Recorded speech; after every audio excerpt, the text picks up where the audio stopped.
UPI क्या है? आइए यूपीआई के बारे में समझते हैं। मैं नंदलाल बाथम और आप देख रहे हैं मास्टरी माइंड तक। तो यूपीआई जो है यूनिफाइड पेमेंट इंटरफेस, जिसकी शुरुआत 2016 में हुई थी। शुरुआत इसके पीछे का रीज़न क्या था?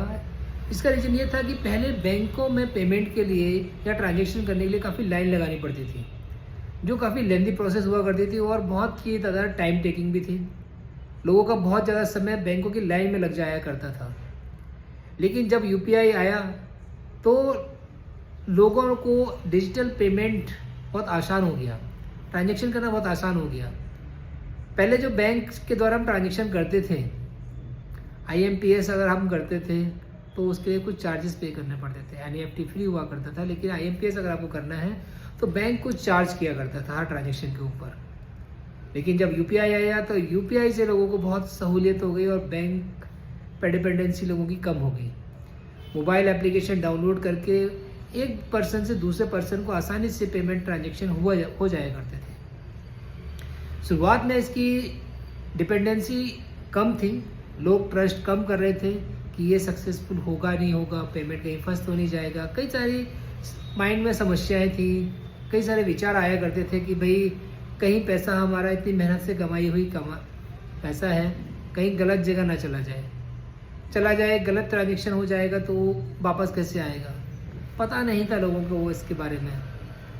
तो लोग, दुकानदार भी इसको एक्सेप्ट नहीं कर रहे थे, क्योंकि हर आदमी चाहता था कि भाई कैश पेमेंट मिले और बात ख़त्म।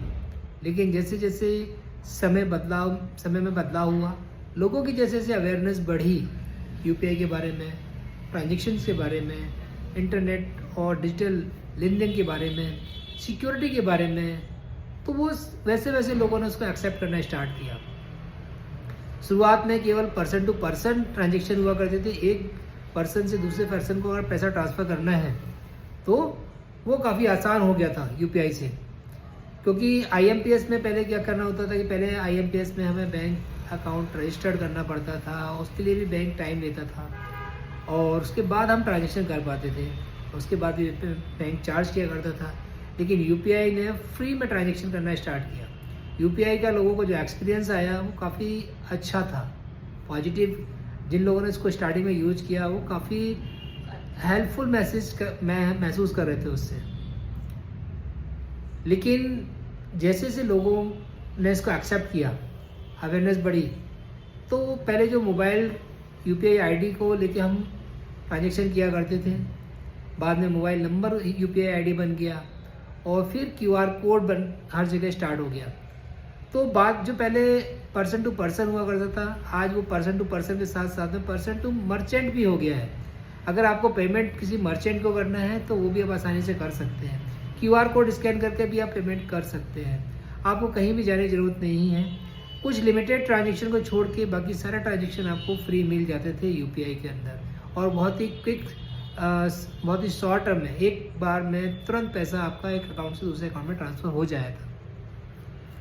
तो अभी आज के समय में यूपीआई का जो ट्रेंड है वो काफ़ी पॉपुलर हो गया है। यूपीआई आज हमारे देश में ही नहीं, विदेशों में भी यूपीआई को एक्सेप्ट किया गया है। वहाँ पर भी पेमेंट के ट्रांजैक्शन के लिए आप यूपीआई को रेफर कर सकते हैं, यूपीआई से आप ट्रांजैक्शन कर सकते हैं। लेकिन अब सबसे बड़ा चैलेंज क्या आने लगा है यूपीआई में? यूपीआई में जो ट्रांजैक्शन पहले फ्री हुआ करते थे, समय के साथ में धीरे से उसमें बदलाव आए और कुछ ट्रांजैक्शन पे यूपीआई पे भी अब चार्ज लगने लगे हैं। जैसे जैसे सर्विसेज आप यूपीआई के माध्यम से यूज करने लगे हैं, वैसे वैसे इसमें आपका बदलाव आने लगे हैं। अगर मैं एग्जांपल की बात करूं तो अगर हम पहले मोबाइल रिचार्ज किया करते थे, अगर रिचार्ज 299 रुपये का है तो पहले यूपीआई से हमें 299 रुपये ही पे करना पड़ता था। लेकिन आज अगर हम यूपीआई एप्लीकेशन, चाहे वो गूगल पे हो, फ़ोन पे हो, अगर आप उसका इस्तेमाल करते हैं और रिचार्ज करते हैं तो आपको उस पर सर्विस चार्ज भी पे करना पड़ता है। और अभी सुनने में आया है कि सरकार ने एक नया जो नियम पारित किया है, उसके हिसाब से यूपीआई पे आपको हर ट्रांजैक्शन पे आपको कुछ चार्ज पे करना पड़ेगा।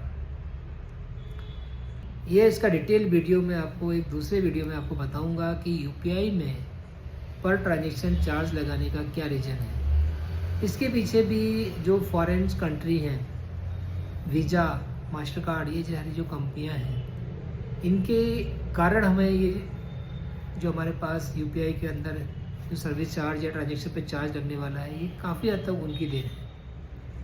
क्योंकि जो ट्रांजेक्शन हम आज फ्री कर लिया करते थे, जिससे उनको काफ़ी नुकसान हो रहा था, तो उनकी डिमांड या उनके दबाव में आकर हो सकता है ये डिसीजन लिए गए हो, जिससे हमें कि हर यूपीआई ट्रांजेक्शन पे पेमेंट पे करना पड़ेगा। ये अभी लागू हुआ या नहीं हुआ, इसके लिए मैं अभी कंफर्म नहीं हूँ, क्योंकि ये अभी संसद में इसका प्रस्ताव पारित हो रहा है और काफ़ी डिबेट चल रही है कि इसमें बदलाव होगा या नहीं होगा। ये इस पर कहना बड़ा मुश्किल है अभी, लेकिन हो सकता है आने वाले समय में हमें इसमें एक ट्रांसपेरेंसी समझ में आए। ट्रांसपेरेंसी में देखने को मिलेगी कि हो सकता है इसमें कुछ कैपिंग हो, कितने ट्रांजेक्शन के ऊपर हमें सर्विस चार्ज पे करना पड़ेगा, किन ट्रांजेक्शन के ऊपर सर्विस चार्ज पे करना पड़ेगा। तो आपको ये इन्फॉर्मेशन कैसी लगी? अगर वीडियो अच्छा लगे तो लाइक और कमेंट कर दीजिएगा, और चैनल पर नए आए तो सब्सक्राइब कर लीजिएगा। आने वाले वीडियोज़ में आपको बताऊँगा रुपे क्रेडिट कार्ड और वीज़ा क्रेडिट कार्ड में क्या डिफरेंस है और क्यों लाया गया, और अगर आपको चार्ज पे करना पड़ता है रुपे क्रेडिट कार्ड पे, तो क्यों करना पड़ता है।